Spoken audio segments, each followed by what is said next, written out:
మన ప్రభుత్వం బాధ్యతలు స్వీకరించిన 48 గంటల్లోనే ఇచ్చిన హామీలను అమలుకు శ్రీకారం చుట్టాం. ఆడబిడ్డల ఆశీస్సులతో ఏర్పాటైన ప్రజా ప్రభుత్వం తొలి పథకాన్ని ఆడబిడ్డల సంక్షేమం నుంచే మొదలుపెట్టింది. ఆర్టీసీ బస్సులో మహిళలకు ఉచిత ప్రయాణ సదుపాయం అందిస్తున్న మహాలక్ష్మి పథకం విజయ పథంలో కొనసాగుతుంది. ఈ పథకం ద్వారా రాష్ట్రంలో ఆడబిడ్డలు దాదాపుగా 10,000 కోట్ల రూపాయలు ఆదా చేసుకోగలిగారు. ఇది నాకెంతో సంతోషాన్ని, ఆనందాన్ని, సంతృప్తినిచ్చే సందర్భం అని తెలియజేయడానికి నేను ఆనందపడుతున్నాను.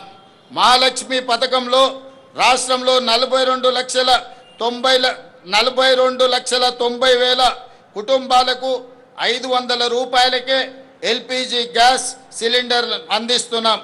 గృహజ్యోతి కింద 53,09,000 పేద గృహాలకు 200 యూనిట్లను ఉచిత విద్యుత్తును మనం అందిస్తున్నాం.